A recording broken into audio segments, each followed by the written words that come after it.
Donc bonsoir à tous. Si vous êtes ici ce soir, c'est parce que effectivement cette électricité dont on parle beaucoup et peut-être encore un peu plus maintenant, vous avez entendu qu'il y avait des changements qui sont en cours dans l'air. Il y a effectivement au niveau d'Orez des changements qui sont assez conséquents et qu'il faut peut-être comprendre parce que ça va impacter quelque part notre facture. Alors ce soir, la facture n'est pas vraiment le sujet. On est plus sur la thématique, effectivement, de ce qui va se passer au niveau des différentes tranches payantes, on va dire ça comme ça, hein, pour résumer. Mesdames qui viennent de loin, je les remercie déjà parce qu'elles ont un fameux bout de chemin à faire encore pour retourner, donc merci déjà de vous être déplacées ici. Vont donc pouvoir expliquer ça en détail. Alors, cette initiative ce soir se fait dans le cadre du plan POLEC. Donc le plan POLEC, c'est la politique locale d'énergie et du climat. Donc la commune est inscrite dans ce plan.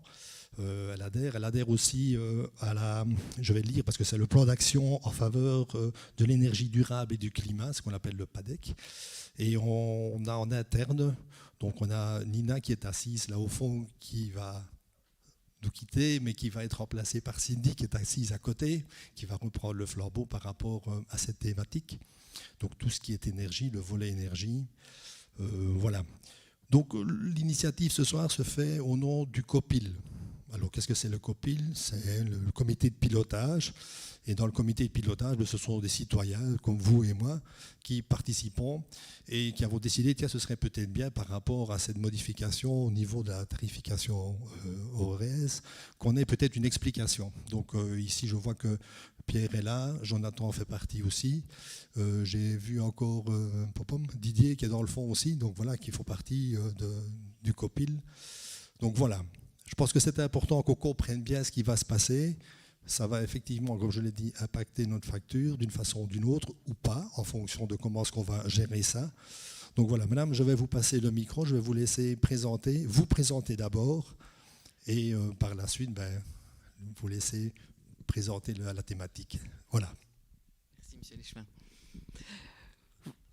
Je vous en prie. Alors, merci à tous d'être présents. C'est vrai que ça fait plaisir de voir une assemblée quand même assez bien constituée ce soir. On remercie bien évidemment l'administration communale de Plombières pour avoir organisé cette séance et plus particulièrement Nina. Voilà, donc c'est elle qui a sollicité Orez pour pouvoir venir faire justement une séance d'information. Alors ce soir, nous allons voir différentes choses et avant tout cela, on va se présenter. Donc je m'appelle Déborah Berthold. Aujourd'hui, je suis accompagnée d'Audrey Van Emmelrijk et nous faisons partie d'une équipe qui s'appelle Accompagnement et Conseil.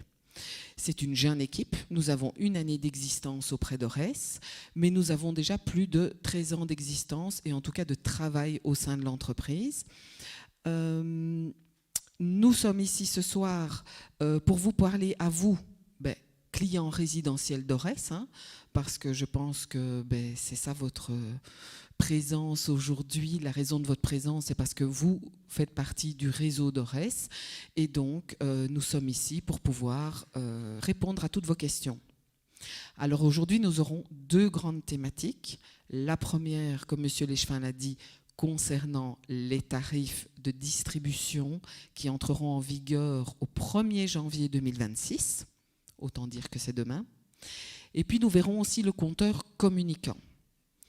Face à ces deux thématiques, vous vous posez peut-être beaucoup de questions, comme par exemple, pourquoi changer des tarifs? Pourquoi peut-être faire apparaître des nouvelles choses? Et puis le compteur communicant, on sait qu'il suscite beaucoup de questionnements. Entre autres, le fait de, mais pourquoi est-ce qu'Orez va venir changer mon compteur alors que le mien fonctionne très bien? J'ai des panneaux photovoltaïques. Je les ai mis avant le 1er janvier 2024. Est-ce que je vais conserver le principe du compteur qui tourne à l'envers? Est-ce que le compteur est gratuit? Eh bien, toutes ces questions, nous allons y répondre aujourd'hui. Donc, nous avons une présentation. N'hésitez pas, si vous voulez nous interrompre, vous pouvez le faire durant la session. Sinon, bien sûr, il y aura un moment d'échange, de questions-réponses à la fin. Voyons justement à l'agenda ce que nous allons voir. Donc, comme je disais, les nouveaux tarifs de distribution. Alors, j'insiste bien, parce que vous allez m'entendre souvent le dire, d'insister que c'est sur les tarifs de distribution. Donc, ce n'est pas sur la facturation, la facture complète. Nous verrons la répartition d'une facture d'électricité. On sait qu'aujourd'hui, il est compliqué de parfois s'y retrouver dans une facture, et même pas parfois, souvent. Et donc ici, on vous donnera les grandes composantes d'une facture. Nous verrons le nouveau bi-horaire, parce que oui, le bi-horaire change d'horaire. Et nous verrons aussi le nouveau tarif de distribution qui s'appelle l'impact et qui va entrer en vigueur au 1er janvier également. On verra combien vous coûteront les kilowattheures derrière chaque tarif de distribution. Et puis comment changer de tarif. Parce que peut-être aujourd'hui vous êtes dans un tarif et peut-être qu'en janvier ou en février vous aurez envie d'en changer.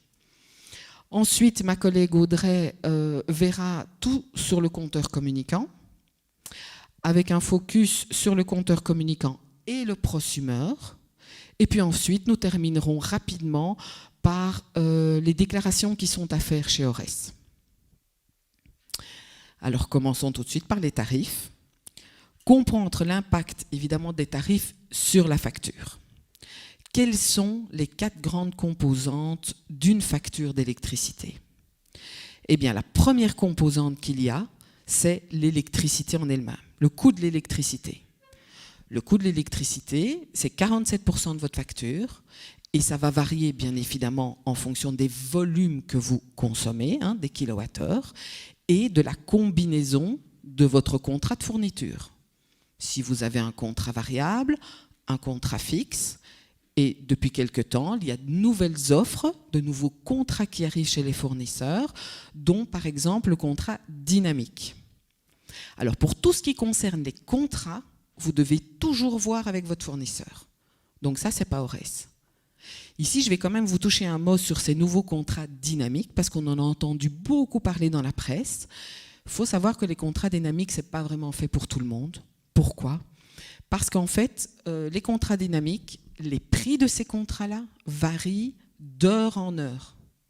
Et ils sont en fonction de la bourse belge de l'électricité. Donc autant dire que pour pouvoir en tirer le meilleur parti de ce type de contrat, il faut être très réactif, faire preuve d'énormément de flexibilité ou avoir des outils de gestion à la maison qui permettent de lancer la pompe à chaleur et d'autres appareils comme par exemple un véhicule électrique qu'il faut recharger. Mais voilà, il faut réagir très rapidement. Voilà, c'est peut-être pas fait pour tout le monde, mais si ça vous intéresse, vous pouvez toujours voir vers les fournisseurs d'électricité, voir s'ils offrent des contrats de ce type. Ensuite, il y a la composante du transport. Le transport, c'est tout ce qui concerne la haute tension. C'est 8% de votre facture. Ensuite, les taxes, régionales, fédérales, la TVA, 20% d'une facture. Et ensuite, il y a la distribution. C'est ce qui nous intéresse aujourd'hui. La distribution, c'est ce qui concerne tous les gestionnaires de réseaux de distribution. Les coûts de distribution, ils vont couvrir quoi? Ils vont couvrir l'entretien du réseau, la relève des index. Ils vont également couvrir toutes les données qu'il faut transférer à votre fournisseur, toutes les obligations de service public aussi qu'Ores a, et puis surtout aussi le dépannage 24 heures sur 24, 7 jours sur 7. Vous savez qu'Ores est accessible et que si vous vous retrouvez sans électricité ou vous avez un souci d'une odeur de gaz, nous intervenons 24 heures sur 24, 7 jours sur 7. Donc ça, ce sont les grandes composantes de la facture. Et dans les tarifs de distribution, aujourd'hui, vous avez peut-être un compteur qui est mono-horaire ou bi-horaire. Et à partir du 1er janvier, vous aurez aussi la possibilité d'opter pour un tarif impact. Mais vous vous demandez peut-être pourquoi tous ces changements. Aujourd'hui, vous êtes peut-être en mono-horaire ou en bi-horaire et ça vous convient très bien. Et vous vous dites, mais pourquoi est-ce qu'on va encore changer les choses? Une raison importante à cela, c'est que depuis quand même quelques dizaines d'années, on voit apparaître d'autres moyens de production d'électricité. Donc jusqu'à présent, on avait les centrales nucléaires. production d'électricité constante, avec la difficulté de dire si on doit arrêter la centrale ou si on doit la redémarrer, ça ne se fait pas en un clinquement de doigts. Il faut du délai. Il faut prévoir l'arrêt, prévoir la remise en route. Comme je disais, depuis quelques années, on voit apparaître d'autres sources de production d'électricité. Vous avez peut-être été acteur de la transition énergétique et vous avez peut-être placé des panneaux photovoltaïques sur votre toit. Ou alors vous avez peut-être également décidé d'acquérir un véhicule électrique. Et tous ces changements, tous ces nouveaux comportements voient arriver sur les réseaux des nouvelles sources d'énergie renouvelable, et qu'il faut gérer évidemment sur le réseau. Ces énergies, comme par exemple l'éolien ou le photovoltaïque, ils sont dépendants de la météo. On ne peut pas dire, on est sûr que demain, l'éolienne va tourner à plein régime pendant la nuit, ou que nos panneaux vont produire de manière efficace. Donc tous ces changements nécessitent évidemment qu'ORES garantisse l'approvisionnement de cette électricité et doivent gérer tous ces flux sur le réseau. Ça, c'est vraiment la grande raison pour laquelle le bi-horaire va justement changer d'horaire.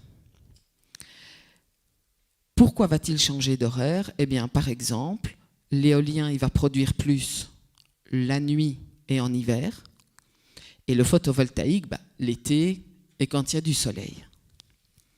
Donc, stimuler la consommation lorsque l'énergie sera la plus disponible sur les réseaux, ou en tout cas, peut-être lorsqu'ils seront le moins sollicités, est vraiment la raison pour laquelle les tarifs de distribution, et en tout cas le bi-horaire, va changer d'horaire. Ensuite, vous allez avoir un certain incitant financier, puisque justement, en utilisant au mieux, on va dire, ces nouvelles plages horaires, vous allez pouvoir maîtriser vos coûts de distribution, et également participer à un réseau plus stable et plus équilibré. Vous connaissez peut-être autour de vous quelqu'un ou vous-même qui avait peut-être des panneaux photovoltaïques et un certain souci en été, quand beaucoup de personnes produisent en même temps dans la rue, on peut avoir des surtensions. Mais il faut savoir qu'aujourd'hui, on rencontre aussi parfois des sous-tensions. C'est-à-dire que lorsque, au sein d'une même rue, plusieurs personnes rechargent leur véhicule électrique en même temps, le soir, on peut voir des sous-tensions apparaître également.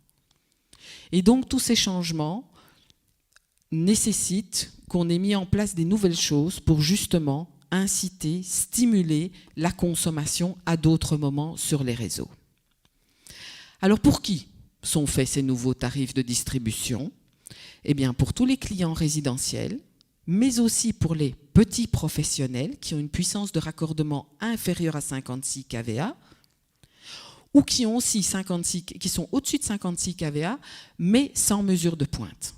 Voilà, donc là, peut-être que parmi nous ce soir, il y a des commerçants qui peut-être seront dans ce cas de figure-là. Eux pourront bénéficier aussi des nouveaux tarifs de distribution. Voyons maintenant le bi-horaire, puisque je pense que c'est celui-là qui nous intéresse fortement ce soir. Aujourd'hui, le bi-horaire, on le connaît comment ? On connaît des heures pleines et des heures creuses. On a des heures creuses le soir entre 22h et 7h du matin et le week-end 24h sur 24.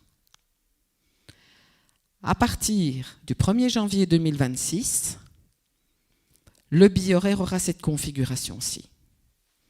Alors, il y a toujours la plage horaire 22h, 7h.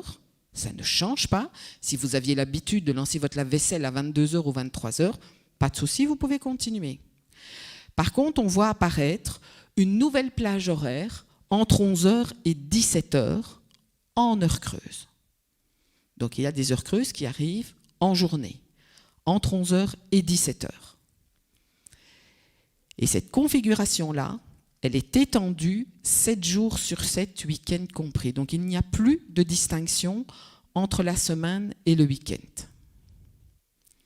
Alors si vous n'êtes pas à la maison la semaine, il y a peut-être moyen quand même de programmer certains appareils entre 11h et 17h. Et si pas, 22h, 7h est toujours disponible comme aujourd'hui. Ça ne change pas. Les heures pleines, donc 17h, 22h, sont les mêmes qu'aujourd'hui. Ça ne change pas. Aujourd'hui, quand on rentre tous du travail, on cuisine en heure pleine, pendant la semaine. Maintenant, c'est étendu de la semaine au week-end. Si on regarde d'un peu plus près, eh bien, on se rend compte qu'il y a davantage d'heures creuses sur une semaine. C'est-à-dire que jusqu'à présent, on avait 93 heures creuses par semaine et on va augmenter à 105 heures creuses sur la semaine. Si on ramène ça à 24 heures, eh bien, il y aura 15 heures d'heures creuses sur une journée. Alors, parfois, il est difficile de savoir qu'est-ce qui est le mieux pour vous. Le bi-horaire, le mono-horaire, c'est parfois compliqué de faire son choix. Ici, la COAP, la Commission wallonne pour l'énergie, qui est donc le régulateur d'ORES et des gestionnaires de réseau, a fait des simulations et il en ressort que si vous consommez au moins un quart de votre énergie durant les heures creuses, alors je parle bien des nouvelles heures creuses, 11h, 17h, 22h, 7h, eh bien le bi-horaire serait sûrement pour vous le bon choix. Comment évidemment tirer le meilleur parti de ces nouvelles heures creuses? C'est évidemment en les utilisant un maximum. Donc par exemple, si vous avez un chauffe-eau électrique ou un boiler électrique, eh bien c'est bien évidemment de programmer l'horloge de votre boiler durant ces nouvelles heures creuses. Ça, voilà, c'est le premier réflexe évidemment à avoir si vous avez ce type d'appareil et que vous restez en bi-horaire. Un exemple de bi-horaire, justement, pour vous donner un petit peu une idée d'une famille de 4 personnes qui consommeraient 5900 kWh par an. C'est une moyenne. Ils sont équipés justement d'un boiler électrique. Eh bien, ils pourraient réaliser jusqu'à 25% d'économie sur les frais de distribution. Donc, je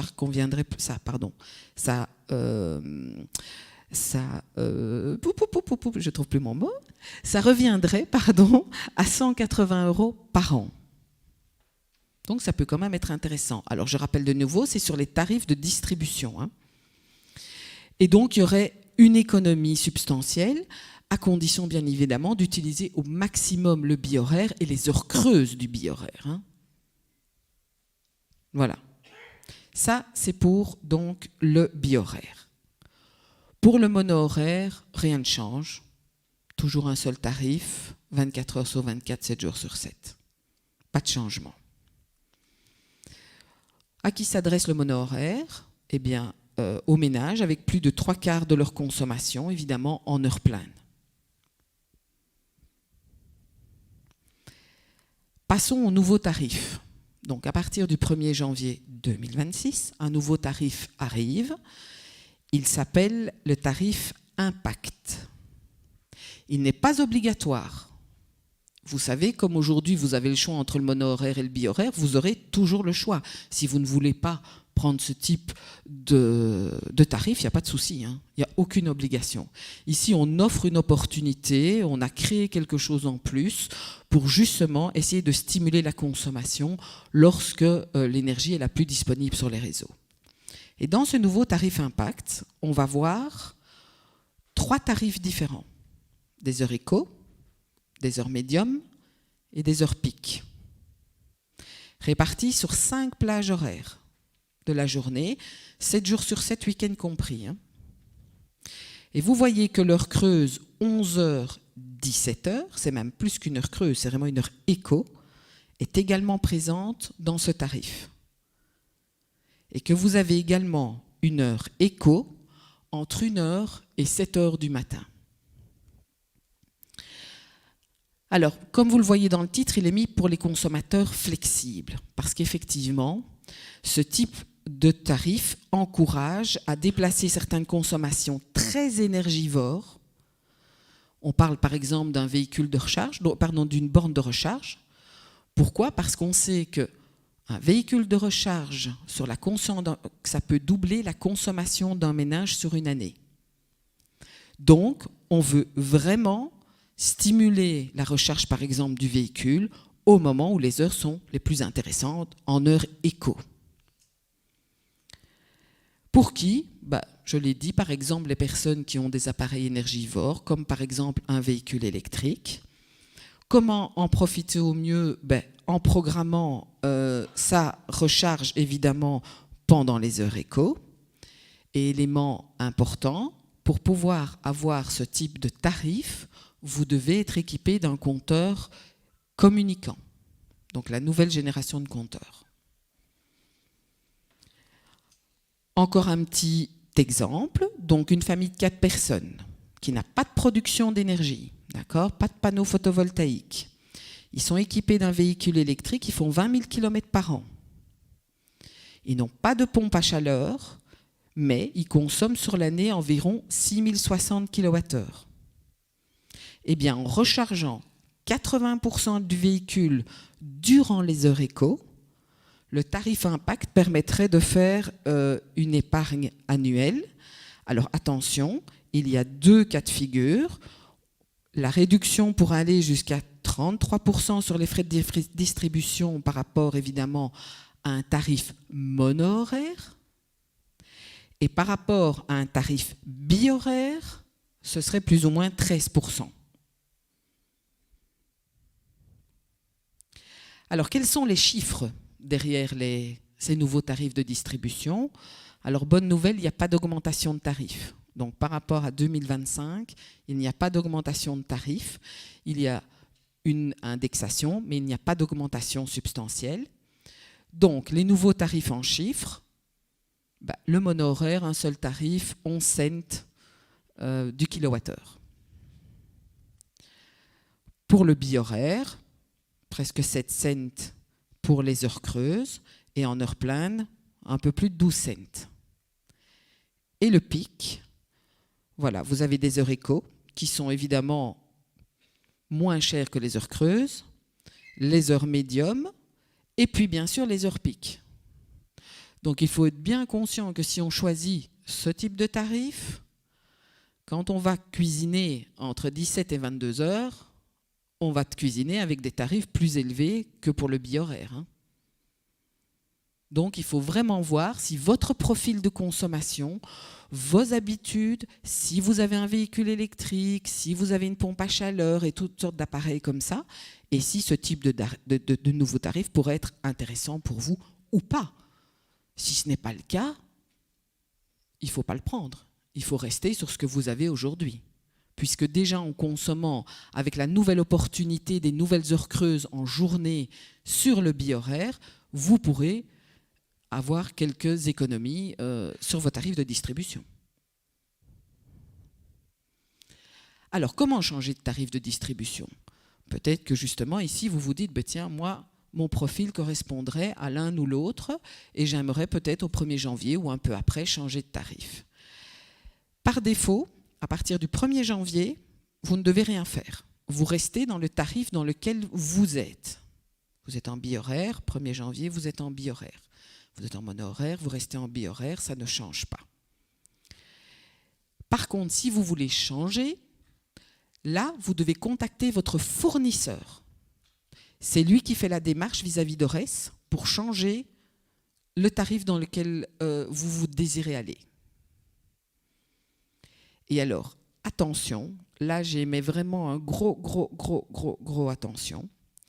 Si vous avez des panneaux photovoltaïques, que vous êtes à compensation, c'est-à-dire le principe du compteur qui tourne à l'envers, et que vous voulez changer de contrat, de tarif, donc mono-horaire, bi-horaire, ou encore de fournisseur, passer d'un fournisseur à l'autre parce que vous avez reçu une meilleure offre commerciale, attention, ne le faites qu'à la date de votre relevé d'index.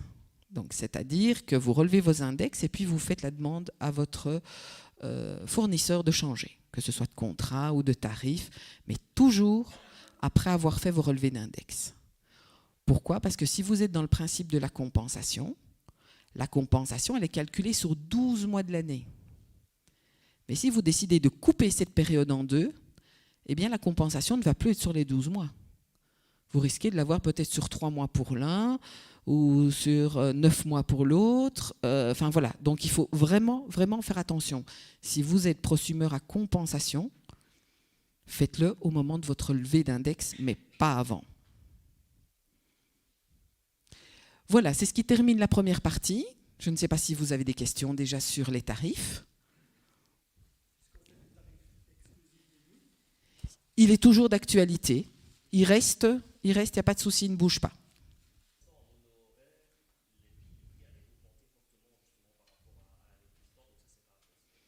Non, vous avez vu, les tarifs restent tout à fait constants. Il n'y a pas eu d'augmentation. Il y a vraiment de nouvelles heures creuses qui arrivent pour le bi-horaire. Et alors le tarif impact qui arrive, qui lui est complètement nouveau. Oui. Oui, monsieur.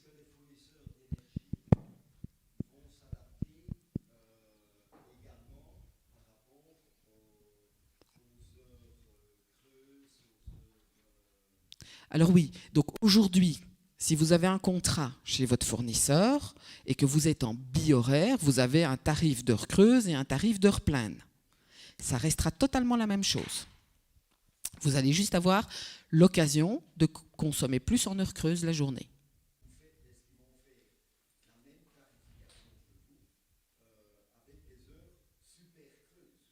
Alors, je vais être très transparente avec vous. On espère effectivement qu'ils s'alignent sur les heures des tarifs de distribution.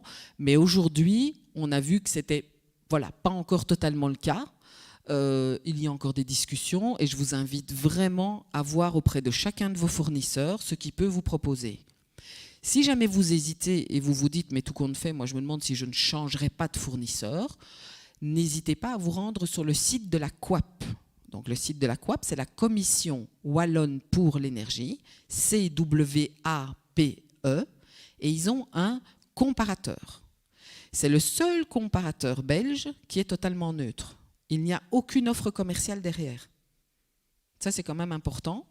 Et ils pourront vous donner tout ce qui existe. Mais aujourd'hui, au niveau des fournisseurs, nous ne savons pas encore s'ils vont se calquer sur les tranches horaires, on va dire, de celles des tarifs de distribution. Ça, il n'y a pas encore eu d'information complète là-dessus, mais consultez vraiment vos fournisseurs pour voir s'ils peuvent vous proposer quelque chose justement. Effectivement, dans votre région, vous êtes moins soumis au décrochage, mais voilà, il y en a quand même. Effectivement, dans le Brabant, il y en a beaucoup. Voilà. Alors, Orès, sa première mission, c'est d'investir. D'accord ? Donc, c'est ce que nous faisons. Mais il faut savoir que les investissements sont conséquents. Le nombre d'installations photovoltaïques qui ont été posées à la fin 2023, ça a été un tsunami. Ça a été un tsunami. Et bien évidemment, les réseaux n'ont pas suivi. Ça, c'est sûr. Par contre, bonne nouvelle, en Wallonie, nous avons, en tout cas chez Orès, 70 000 circuits, d'accord, dans toute la Wallonie, et il y en a 60 000 qui fonctionnent très bien. Donc nous avons identifié 10 000 circuits où nous devons investir, mais il y en a 60 000 qui fonctionnent très bien. C'est plutôt la bonne nouvelle. Ce qui nous permet d'avoir quand même encore la lampe allumée et de pouvoir cuisiner. Mais il est vrai que nous investissons, parce que les décrochages sont une réalité, les surtensions sont une réalité sur nos réseaux. Avec ces compteurs intelligents, ce que j'ai cru comprendre, il n'y a pas question de manipulation dans le style de, ben voilà, on va vous forcer à utiliser l'électricité à cette heure-là, voilà, on va réduire l'accès, des choses comme ça pour que justement forcer les gens à utiliser l'électricité, peut-être quand ils ne sont pas là, quoi. Non. Je sais que ce n'est pas vrai, mais j'aime autant, comme ça, une rumeur qui coule des fois, autant le demander. Tout à fait. Non, non, il n'est pas question qu'Orès ait la main sur vos consommations, sur le fait de vous dire vous pouvez avoir autant de kilowattheures à telle heure et là, vous ne pourrez pas en avoir. Vraiment, ces tarifs de distribution ont été faits justement pour vous stimuler et vous inciter à le faire. Parce qu'aujourd'hui, je pense que la transition énergétique, ça ne peut plus être individuel. Je pense qu'on doit vraiment tous penser collectif. Autant pour les réseaux. Pourquoi ? Parce qu'investir dans les réseaux coûte très cher. Et qui paye la facture ? Nous tous, dans notre facture d'électricité, dans nos tarifs de distribution, nous payons tous. parce qu'avant de travailler chez Ores, nous sommes aussi clients d'Ores. Donc, effectivement, je pense qu'aujourd'hui, on doit tous être conscients qu'on doit tous jouer un rôle. Alors, peut-être qu'on a voulu être acteur et qu'on a placé des panneaux, comme je disais tout à l'heure, un véhicule électrique, une pompe à chaleur, un thermodynamique. Mais peut-être simplement qu'on n'a pas fait, qu'on n'en a pas les moyens. Eh bien, aujourd'hui, grâce aux tarifs de distribution, vous allez pouvoir consommer peut-être durant des heures où justement, vous aurez une petite récompense, une petite stimulation financière à la fin de l'année sur votre facture. Donc vraiment, on veut vraiment essayer aussi de dire que la transition énergétique, c'est par tous, mais pour tous aussi. Et il faut que tout le monde soit embarqué là-dedans et puisse justement comprendre que le système, en individuel, c'est plus possible. Le tout partout, pour tout le temps, c'est plus possible. Les réseaux sont tendus, c'est une réalité. Une autre question peut-être ? Tarif de nuit ou le bi-horaire ? Alors, il y a toujours une différence. Ça, vous devez comparer les offres, évidemment, auprès de vos fournisseurs, puisque c'est eux qui vous proposent l'offre commerciale, tarif de heure creuse ou heure pleine. Mais oui, il y a toujours une différence. N'hésitez pas à aller sur le site de la Coop. Et là, vraiment, vous aurez toutes les offres commerciales et toutes les différences de prix. Sur la Coop, vous pouvez retrouver vraiment tous les prix. Les prix des fournisseurs, les prix des différents gestionnaires de réseau, tout s'y trouve. C'est vraiment le régulateur des gestionnaires de réseau wallon. Pour les clients protégés, oui. Est-ce qu'il y a intérêt à changer de fournisseur, de faire des comparatifs ou pas ? Au niveau des clients protégés, donc il y a deux sortes de clients protégés. Il y a les régionales et les fédéraux. Maintenant, il faut de nouveau voir si vous êtes chez un fournisseur commercial ou si vous êtes client chez fournisseur social. Donc, Ores peut être fournisseur au niveau fournisseur social.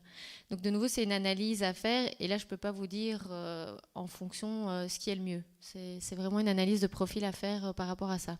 Ça dépend vraiment. Est-ce que vous avez le tarif social parce que vous êtes en étant chez un fournisseur d'électricité classique, ou bien est-ce que vous êtes chez Ores et c'est Ores qui est votre fournisseur d'électricité? Parce que ça, c'est une de nos obligations légales. Nous devons, donc c'est-à-dire que s'il y a des clients qui sont, qui ne sont plus chez des fournisseurs classiques, Ores a l'obligation de les reprendre chez eux. Et Ores devient alors fournisseur social d'électricité. Mais je propose de passer au second sujet avec Audrey. Et sinon, on reste encore après. Donc, il n'y a pas de souci, on peut encore être disponible. Merci. Merci, Déborah. Alors, le compteur communicant, comme Déborah l'a évoqué, il suscite énormément d'interrogations. Il est là parmi nous, si vous ne l'avez pas encore. Alors, tout savoir sur le compteur communicant. Pourquoi est-ce qu'on installe des compteurs communicants ? Alors, ça va rejoindre un peu ce que Déborah a dit, c'est qu'il va nous permettre la transition énergétique. On l'a vu, le monde de l'énergie évolue sans cesse. Nos réseaux sont fortement sollicités. Et vous, en tant qu'utilisateur de réseau, ce que vous voulez, c'est quand vous avez besoin de l'énergie, c'est pouvoir l'avoir. Donc, quand vous souhaitez cuisiner, vous chauffer, recharger votre voiture électrique, c'est pouvoir bénéficier de cette énergie. Nous, en tant qu'utilisateurs de réseau, notre mission, une de nos missions, c'est de garantir cette énergie. Et pour ça, une des façons, c'est de moderniser nos réseaux. Et le compteur communicant va être une de ces façons de le moderniser. Vous pouvez un peu le voir comme un stéthoscope. Nous, on le compare à un stéthoscope. Quand vous n'êtes pas bien, vous allez chez le médecin. Le médecin, il prend son stéthoscope pour établir le diagnostic. Le compteur communicant, c'est la même chose pour nos réseaux. Il va nous permettre d'établir un diagnostic sur nos réseaux. La deuxième raison, c'est qu'on doit se conformer aux obligations légales. On a l'obligation de remplacer notre parc de compteurs pour le 31 décembre 2029. À savoir qu'on a 1 400 000 compteurs à changer et on était à plus ou moins 400 000 compteurs changés. Donc il reste un gros travail là derrière à faire. Et donc, il y a une directive européenne et un décret qui nous oblige à les remplacer. Et la troisième raison, c'est qu'il va vous offrir de nouveaux avantages. Il va vous permettre, entre autres, de mieux suivre votre consommation et donc pouvoir vous aider à gérer votre énergie au quotidien. Alors, ce qu'il va pouvoir vous apporter, c'est tout d'abord qu'il transmet les données de manière automatique. Donc, vous ne devez plus aller dans le garage ou dans la cave, relever votre index. Il y a donc moins de sources d'erreurs au niveau de la transmission des index. Les index sont transmis une fois par jour à Ores. Et nous, comme avec votre compteur électromécanique pour ceux qui l'ont encore, on le transmet une fois par an au fournisseur pour votre facturation annuelle. Donc, pour autant que vous êtes en facturation annuelle. Il va nous permettre... Oh, il y a un petit souci technique. Ah voilà. Donc, il va nous permettre de faciliter certaines interventions. Parfois, on vous demande d'être présent quand l'agent Ores se déplace. Vous devez prendre congé une demi-journée. Pour certaines ventes d'interventions, ce ne sera plus le cas. Donc, par exemple, la mise en service du compteur peut se faire à distance. L'activation du port P1, qui se trouve sur le compteur dont je vous parle un peu après, peut se faire à distance. Ou également l'activation du prépaiement peut se faire à distance. Donc, ce sont toutes des petites interventions que nous pouvons faire à distance et pour lesquelles vous ne devez plus être bloqué. Il amène une certaine discrétion. Alors, il y a certains clients qui avaient des compteurs à budget où ça se voyait très fortement sur le compteur que c'était un compteur à budget. Maintenant, ces clients-là ont un compteur à budget, ont un compteur communicant, mais avec la fonction prépaiement dans le compteur. Donc, c'est le même compteur pour tout le monde, c'est juste la fonction à l'intérieur qui change en fonction de votre profil. Comme je le disais, il va vous permettre de mieux suivre votre consommation. C'est-à-dire que vous allez pouvoir voir de manière détaillée votre consommation ou si vous avez des panneaux, votre injection. Et ça se fait de différentes façons, soit via le compteur lui-même, via le port P1 ou via le site MyOres. Mais je vous explique tout ça un petit peu en détail après. La dernière raison qu'on évoque aujourd'hui, parce qu'il en a d'autres également, mais là aujourd'hui on était focus sur ces 4-là, c'est plus pour Ores, c'est qu'il va nous permettre d'analyser le réseau et de cibler nos investissements. Donc, comme on l'a évoqué, nos réseaux sont fortement sollicités. Déborah l'a dit également, mais avec le compteur électromécanique, aujourd'hui, on ne sait pas analyser nos réseaux. On ne voit pas où il y a des tensions, des surtensions, des sous-tensions. Ça voudrait dire qu'on devrait investir partout au même moment. Et donc, ça engendrerait des coûts énormes. Et comme disait le Déborah, c'est la facture de tout un chacun qui risque d'augmenter. Donc, le compteur communicant, il faut vraiment le voir comme un outil qui va nous aider à analyser, à gérer nos réseaux pour les rendre plus stables et plus durables et pour vraiment investir où ça fait sens. Alors, on va vous proposer une vidéo explicative du compteur. Elle est courte et on refait le point après. Bonjour, faisons connaissance avec votre compteur électrique. Tout d'abord, voici le bouton de commande de couleur verte. Là, c'est le voyant de contrôle. Plus la diode clignote, plus la quantité d'énergie consommée ou injectée est importante. Ici et là, ce sont les scellés. Ils garantissent votre sécurité et l'intégrité de votre compteur. Enfin, le code unique d'identification du compteur.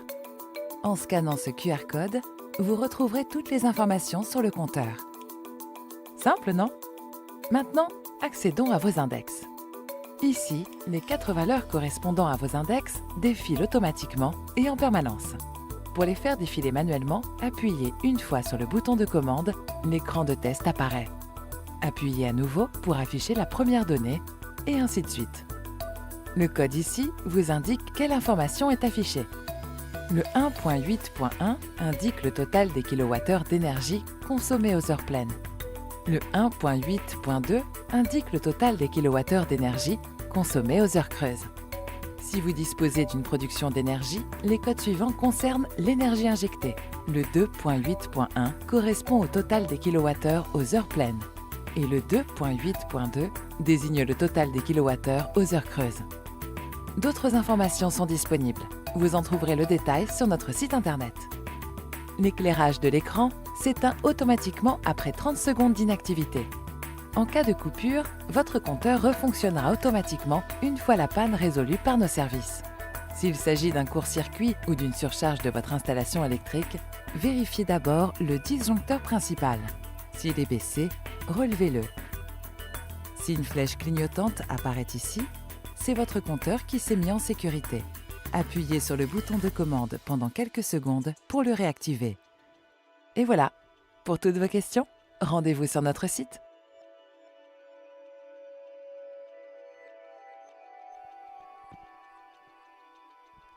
Donc, ce qu'il faut retenir de la vidéo, c'est le moyen de visualiser ces données. Donc, soit via soit via le bouton vert directement.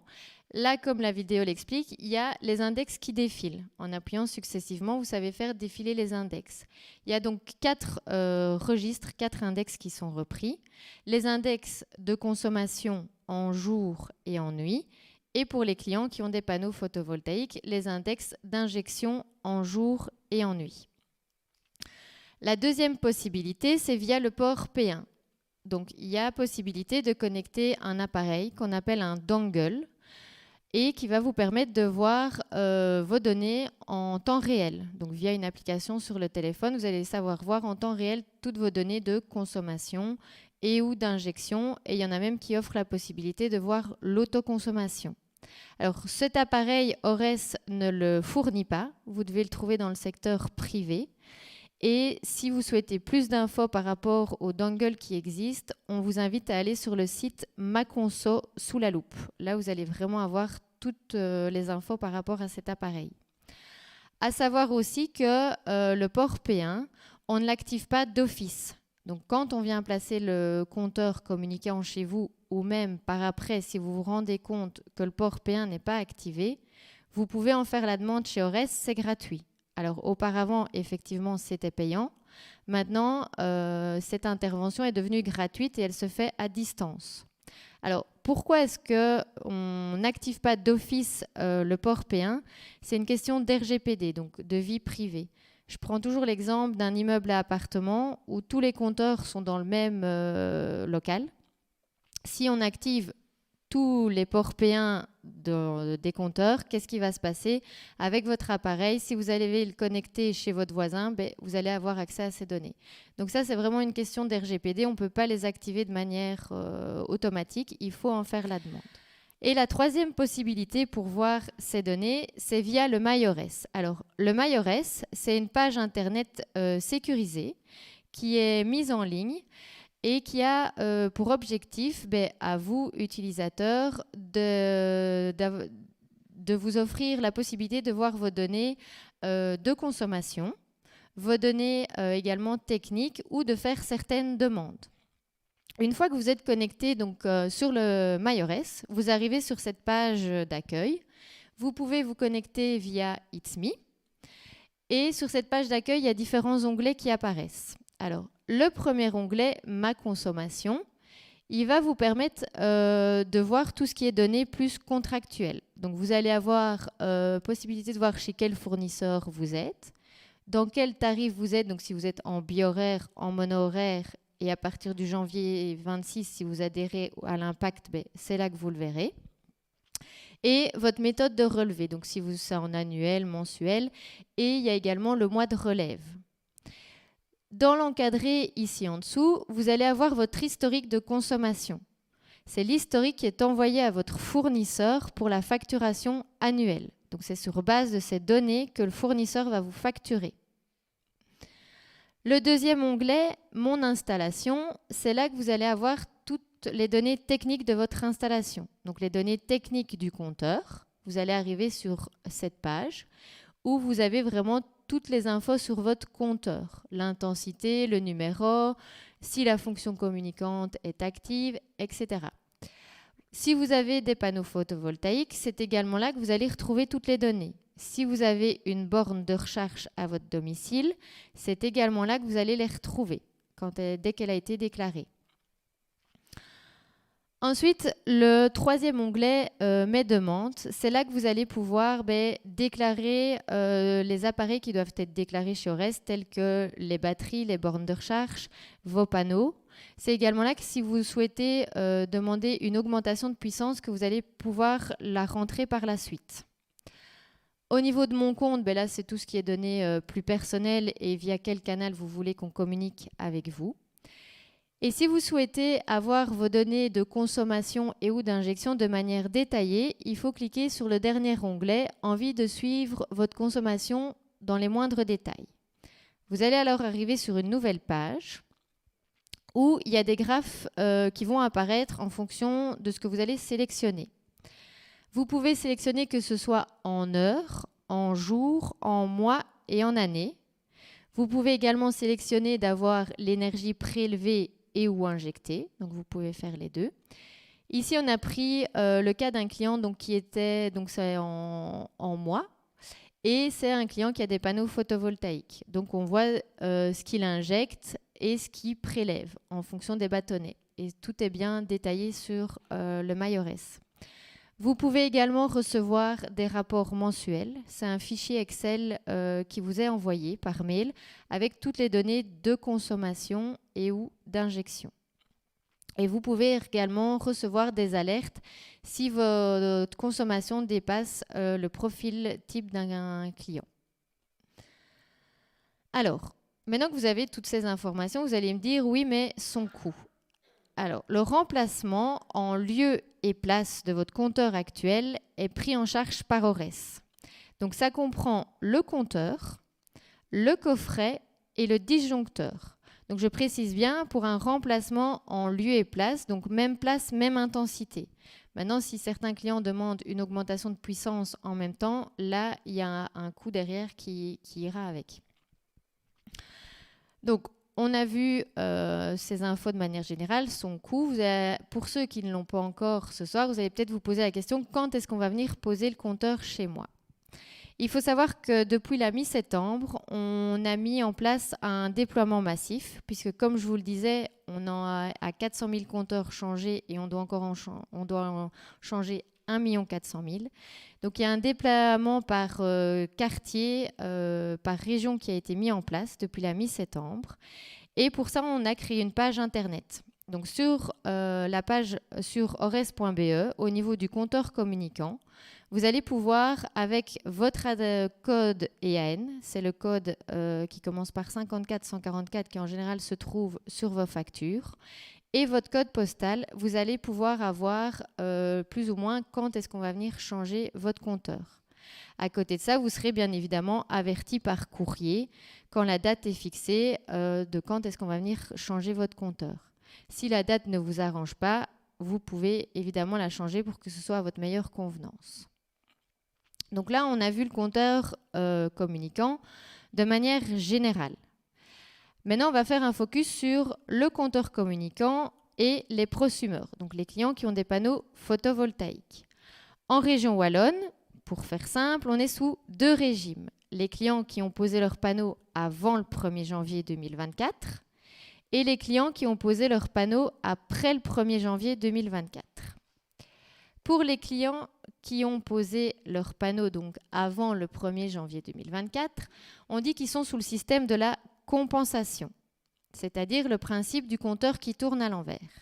Alors, avec le compteur communicant, effectivement, il n'y a plus la roulette qui tourne à l'envers.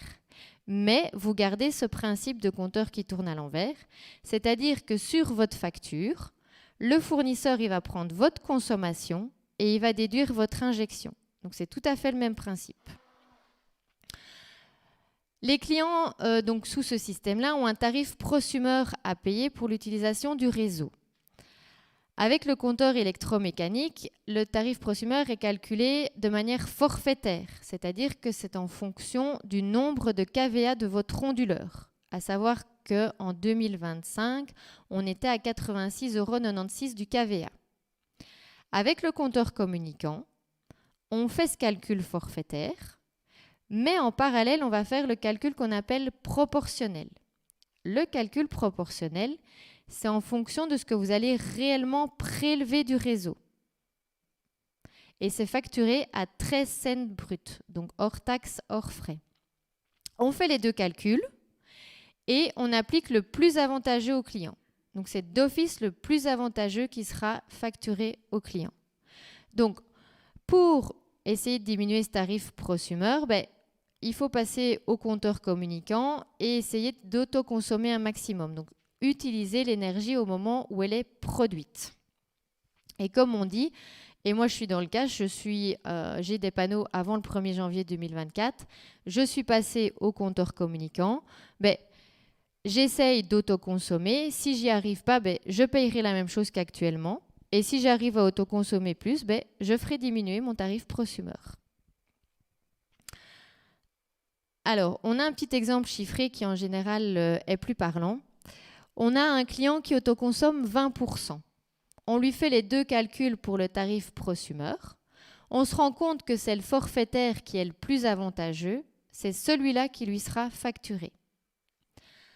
Un client qui arrive à autoconsommer un peu plus, 50%, on fait de nouveau les deux calculs. On se rend compte que c'est le proportionnel qui est le plus avantageux. C'est celui-là qui lui sera facturé. Alors, peut-être que vous êtes dans le cas où vous avez eu le tarif proportionnel. Sur votre facture, les fournisseurs, en général, ils mettent que vous avez une ristourne, si c'est le cas. On veut également attirer l'attention pour vous, clients qui avez placé vos panneaux avant le 1er janvier 2024, c'est qu'il y a la possibilité de perdre ce système de compensation. Donc, le système de compensation, il a été acté jusqu'au 31 décembre 2030. Alors, par contre, si vous rentrez dans un partage d'énergie, vous perdez le système de compensation. Ou si vous augmentez votre installation photovoltaïque de 1 kW électrique, là également, vous perdez ce système de compensation. Donc, il faut être attentif si vous envisagez de placer des panneaux ou d'en mettre d'autres, de voir avec votre installateur pour ne pas dépasser ce kilowatt électrique pour bénéficier toujours de cette compensation. Et alors, ce qu'on rappelle aussi, mais ça, Déborah l'a déjà évoqué au niveau des tarifs, c'est que tout changement de tarif, de contrat et de fournisseur doit bien se faire à la date de relevé d'index.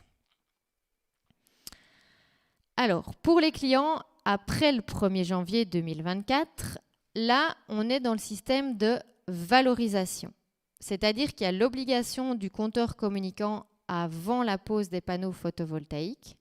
Pourquoi ? Parce que ce que vous allez réinjecter sur le réseau est racheté par un fournisseur, mais à des prix dérisoires.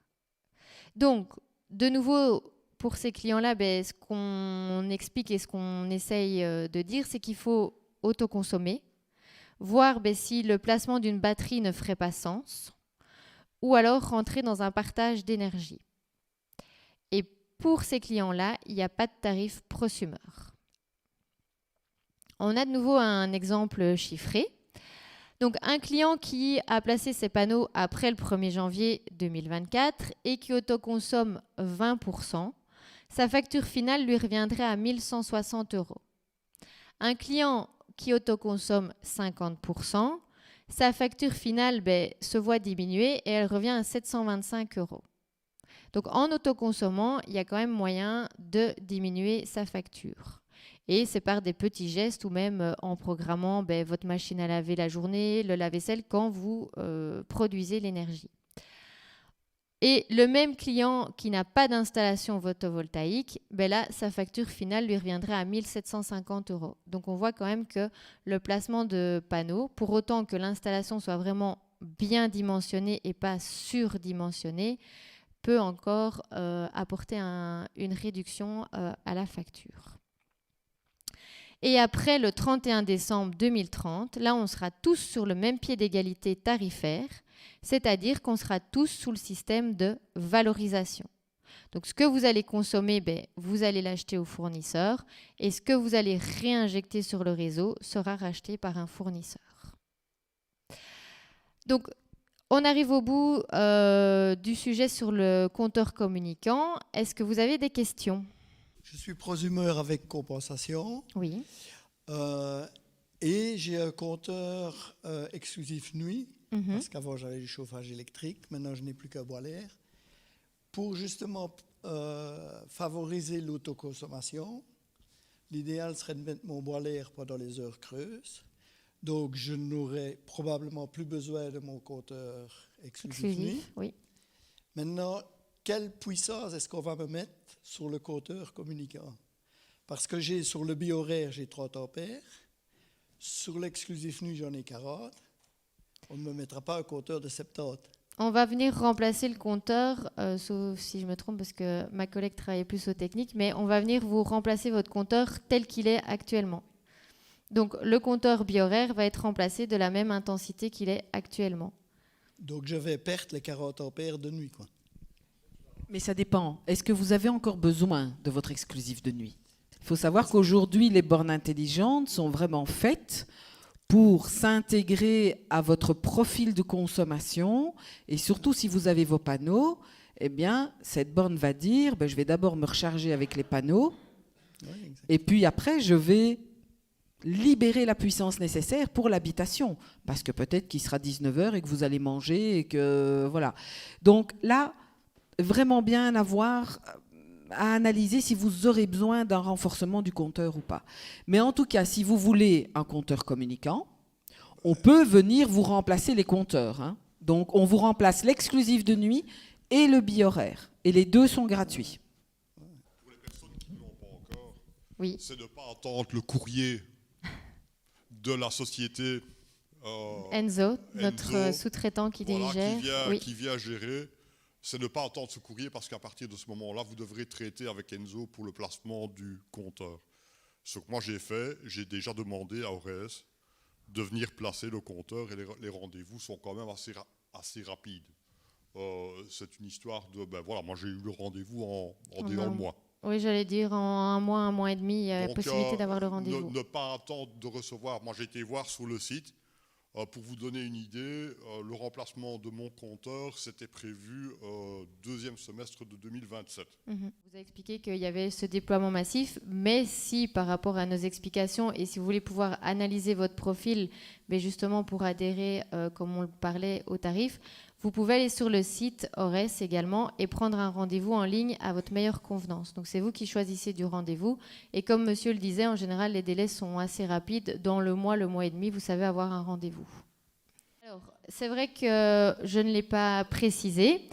Quand vous avez placé, parce que je suppose que vous avez des panneaux photovoltaïques avant le 1er janvier 2024, pour le remplacement du compteur, on garantit, donc on peut le faire n'importe quand, on garantit le report de la compensation à votre facture annuelle. Donc ce que vous aurez accumulé en été, il sera reporté à votre facture annuelle.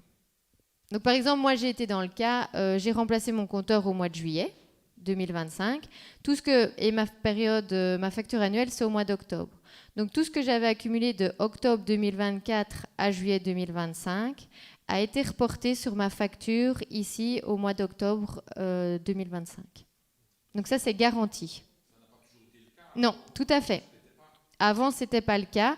Maintenant il y a des équipes chez nous qui sont derrière. Il y a des choses qui se font automatiquement, qui ont été automatisées et maintenant c'est garanti ce report de compensation. C'est depuis, je crois, c'est octobre 24, oui, il y a un an qu'on a garanti ce report de compensation, justement pour faciliter ce déploiement du compteur communicant. Qui est-ce qui aura accès à ces données? Alors, comme actuellement, vous, votre gestionnaire de réseau, et nous, on les transmet à votre fournisseur une fois par an pour votre facturation annuelle. Ça ne change pas. Donc, ça reste que chez vous. Ça reste que chez nous. Et ce sont des données chiffrées, donc nous, derrière, on ne sait même pas vraiment voir qui est derrière. Ouais, parce que c'est le monde merveilleux de l'informatique. Hein, donc, voilà. On pourrait utiliser ça, je ne sais pas, dans 3, 4, 5, 10 ans, pour les contrôles des fraudes, par exemple. Voilà. Est-ce qu'il y aura des études de benchmarking qui seront faites aussi pour dire, tiens, voilà, là, cette personne-là, en une seule fois, consomme beaucoup plus, ou cette personne-là, pour ce style de maison-là, consomme 2 fois plus qu'une autre personne, ce style. Non, comme je le disais, on a 1 400 000 compteurs à gérer. Nous, notre job, il s'arrête au compteur. Et donc, on ne va pas passer son temps à analyser derrière les consommations de tout un chacun. Voilà. Nous sommes quand même contrôlés. Nous sommes contrôlés par la COAP. Nous, tous les chiffres, tous les travaux que nous voulons faire, nous devons leur demander l'accord et la COAP nous refuse des choses. Et au-dessus, nous avons encore la CREG. Donc voilà, il y a quand même des organes de contrôle au-dessus de nous. Enfin, je veux dire, Ores ne fait pas, et les autres gestionnaires de réseau ne font pas ce qu'ils veulent, comme ils veulent, quand ils veulent. Mais voilà. Oui, et puis avec nos téléphones aujourd'hui. Je crois que ce sont les premières sources de... Voilà. Mais ici, en tout cas, alors il faut quand même savoir que, par exemple, aujourd'hui, donc chez Ores, nous avons un système qui s'appelle un système de fraude. Hein, nous avons des agents assermentés. Parce qu'il y a des gens qui fraudent. Hein, on est bien d'accord. On a parfois des petites installations à fumer ou des petites choses comme ça. Et là, effectivement, dans nos systèmes, il y a parfois des alertes pour dire... Attention, il y a une consommation totalement folle ou exponentielle. Et là, effectivement, Ores peut aller contrôler chez la personne ce qui se passe. Mais à part ça, honnêtement, nous avons, je pense, nos missions qui sont déjà très prenantes et nous avons d'autres choses à faire que d'aller voir ce qui se passe chez chaque client. Vous m'avez dit qu'il n'y avait pas d'augmentation de tarifs. Par contre, dans la presse, j'ai lu que vous augmentiez vos tarifs de 8%. Alors, ici, dans les tarifs de distribution, non, il n'y a pas eu d'augmentation substantielle. C'est une indexation qu'il y a eu. De 8%. Alors, c'est possible. Je n'ai pas le pourcentage exact, donc je ne vais pas aller m'avancer là-dessus. Mais on peut contrôler, si vous nous laissez vos coordonnées, on pourrait vous confirmer cela. Par contre, voilà, je ne sais plus, j'ai perdu un petit peu le fil. Moi, ce que je voulais dire, c'est que, de nouveau, comme ma collègue l'a dit, au-dessus de nous, il y a la COAP. Et donc, c'est la COAP, par rapport à nos prix, c'est décidé, c'est la COAP qui les décide. Donc nous, voilà, ici à l'heure actuelle, et comme je dis souvent aux séances d'information, les informations qu'on vous donne aujourd'hui, c'est les informations qu'on a aujourd'hui. Ce que le politique va décider demain, après-demain, malheureusement, nous, là, à l'heure actuelle, on ne le sait pas. Donc, les infos qu'on vous donne aujourd'hui, voilà, c'est les informations qu'on a. Et dans les mois futurs ou les années futures, on pourra en reparler, on pourra revenir vous donner une séance d'information si vous le souhaitez. Vous avez expliqué qu'il était possible de consulter son historique sur MyORES. Oui, tout à fait. Cet historique, il recule jusque quand ?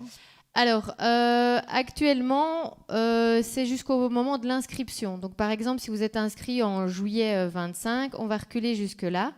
Maintenant, dans les mois qui vont arriver, ou c'est l'année prochaine, je vous avoue que je n'ai plus la date en tête, vous allez pouvoir reculer jusqu'à 3 ou 5 ans dans le passé, avec vos données de consommation. Que ceux qui pouvaient perdre la compensation, hein, donc il y avait la possibilité de perdre la compensation si on élevait de plus de 1 kW électrique la puissance. Est-ce que c'est valable également pour les batteries ? Je veux dire, parce qu'il y a une puissance également, donc là on n'en tient pas compte. Non, on ne tient pas compte là.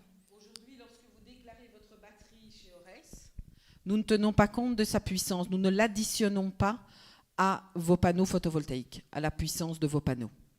Donc en fait aujourd'hui, vous ne risquez pas de perdre, parce que vous placez une batterie, de perdre votre compensation. Oui, très bien. J'ai une deuxième question. Donc les relevés qui sont faits pour la facturation, ils sont identiques par zone ou comment est-ce que c'est défini la période ? Le mois de relève, la période. oui. Ça déjà comme actuellement avec votre compteur électromécanique, ça a été défini par zone et donc en fonction de où vous vous trouvez, c'est tel mois.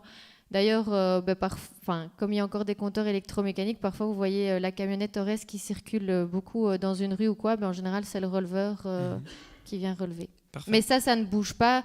Quand vous passez au compteur communicant, vous gardez le même mois de relève, on touche vraiment à rien. On le remplace en lieu et place et avec toutes les spécificités que l'ancien compteur avait, elles sont remises sur celui-là. Merci. Alors, oui, une dernière et puis on passe peut-être au dernier chapitre et comme on disait, de toute façon on est encore là après, donc il n'y a pas de souci. Oui, pas de souci, allez-y.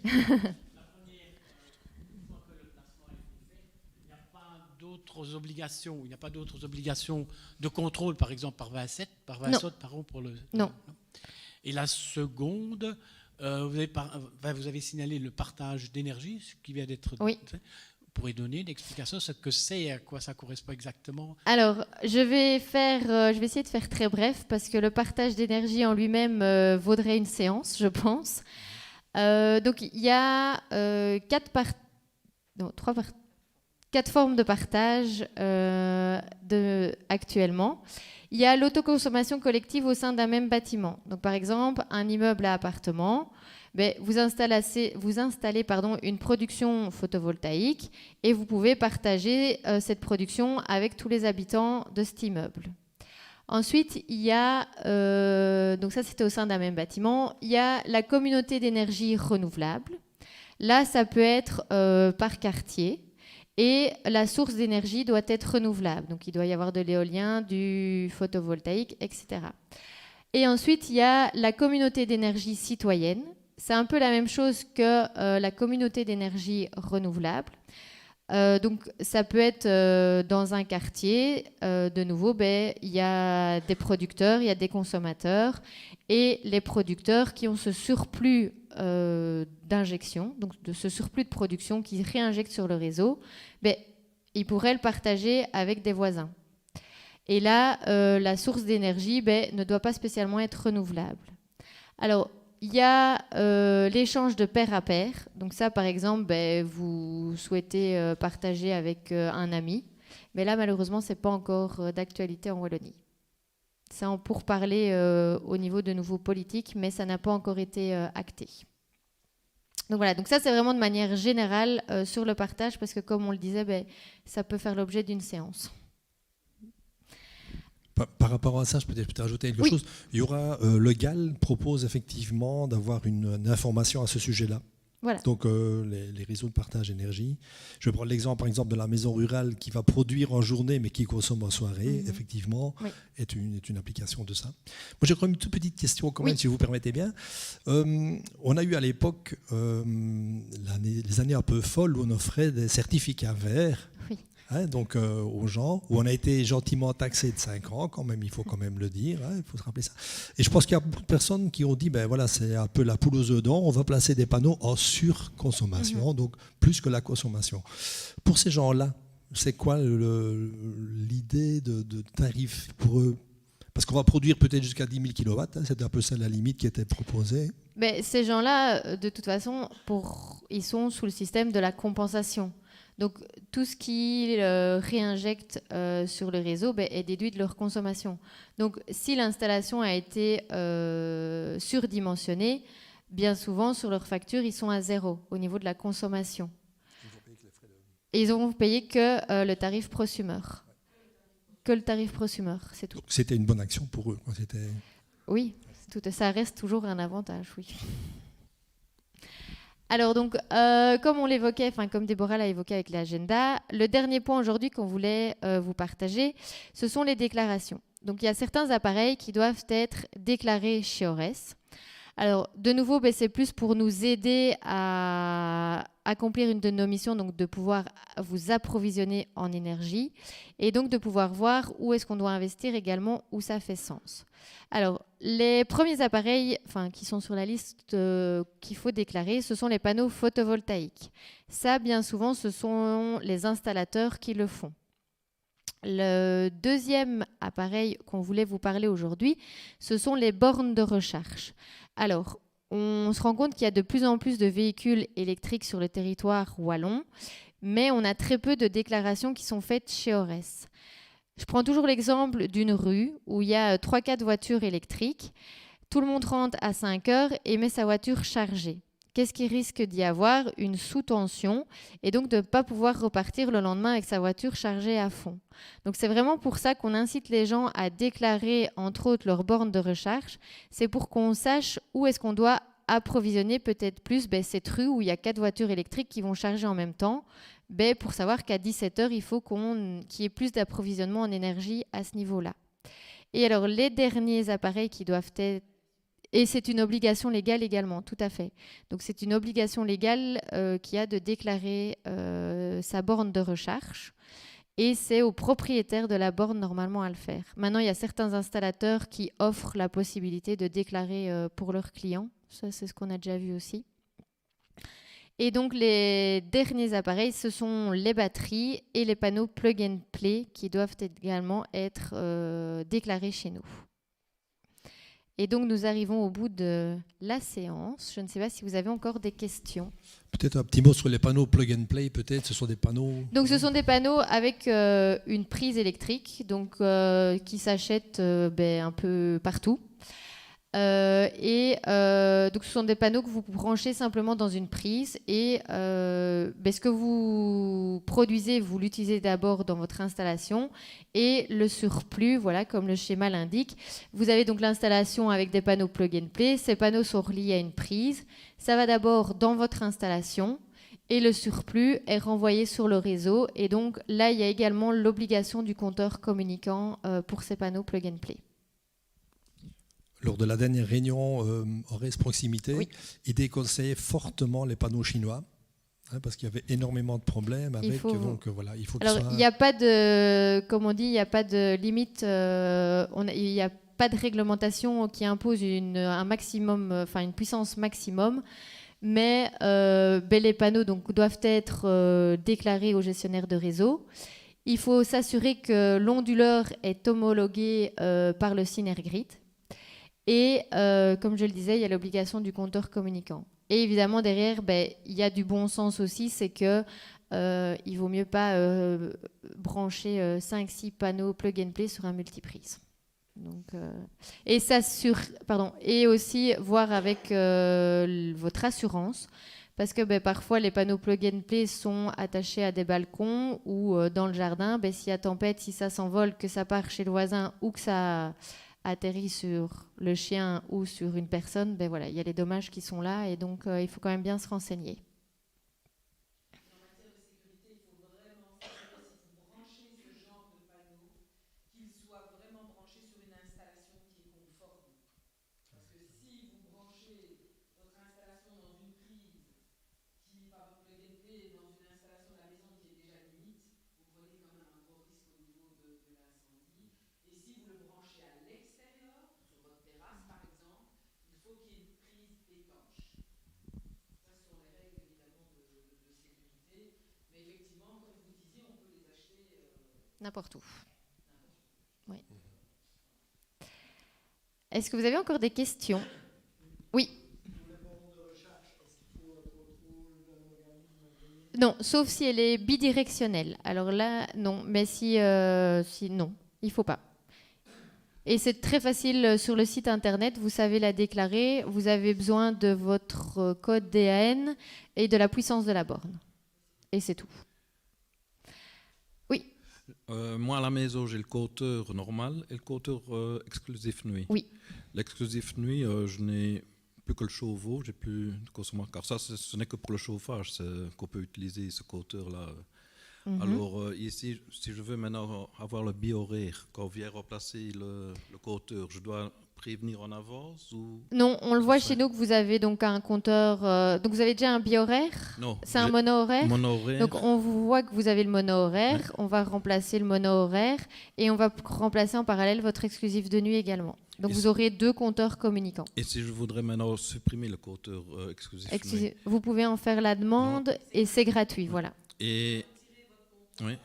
Vous devez alors basculer vos installations qui aujourd'hui, donc votre chauffe-eau ou votre... le chauffe-eau. Vous devez basculer alors sur peut-être le compteur nuit ou avec les nouvelles plages horaires en journée du biohoraire, peut-être que ça vous intéresserait de le programmer en journée, entre 11h et 17h. Oui, car l'exclusif nuit seulement pour le chauffe-eau, c'est on paye le compteur pratiquement pour une redevance. Alors, mais alors à ce moment-là, je veux dire, si je veux faire ça, quand on me prévient qu'il y a le changement de compteur, je dois faire une demande d'abord déjà en avance ou bien on fait ça au moment même pour avoir le biohoraire. Pour avoir le biohoraire. Il sera d'office.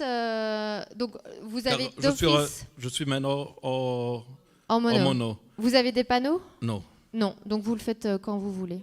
Vous avez, oui, c'est ça. Encore, donc on va venir remplacer par le compteur communicant. Vous faites la demande de remplacement, on vient le remplacer. Et auprès de votre fournisseur, en parallèle, vous devez demander de passer en bi-horaire alors. Ça va. On utilise l'électricité de la batterie voiture. Hein, si vous utilisez une borne bidirectionnelle, donc que c'est votre voiture qui sert de batterie, oui, vous devez le déclarer. Puisque c'est une batterie. Oui. Différence au niveau de la tarification du compteur intelligent en mono-horaire ou bi-horaire. Il y a un prix différent. Maintenant, j'ai un mono-horaire et je partirai sur un bi-horaire. Au niveau du compteur, de la redevance de la redevance non, du compteur. C'est la même chose, ça ne change pas. Ça reste la même redevance. Ça reste la même. Ok, merci. Oui. Alors, donc, toutes les informations qu'on vous a données aujourd'hui, elles se retrouvent sur notre site internet ores.be.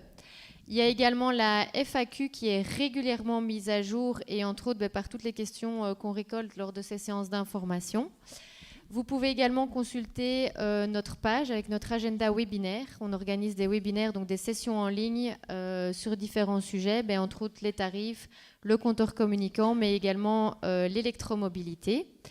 Et alors, on vous demande encore quelques instants, si vous voulez bien scanner le QR code qui apparaît, pour nous donner votre avis sur la session de ce soir, voir ce que vous avez apprécié, ce qu'on peut améliorer pour les prochaines sessions.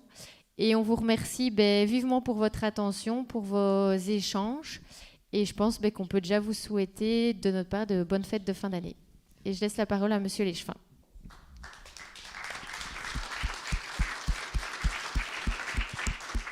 Voilà.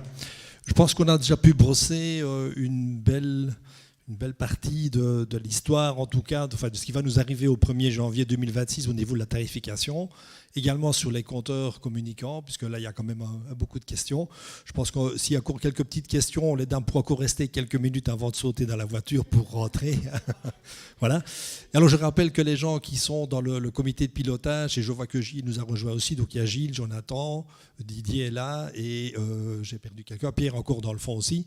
Voilà, n'hésitez pas à leur poser aussi des questions. Si vous êtes intéressé à rejoindre le comité de pilotage, vous êtes les bienvenus aussi. Donc voilà, ça c'est une invitation de ce côté-là. Audrey, Déborah, merci beaucoup. Elles nous ont dit qu'on pouvait les appeler par leur prénom, donc voilà.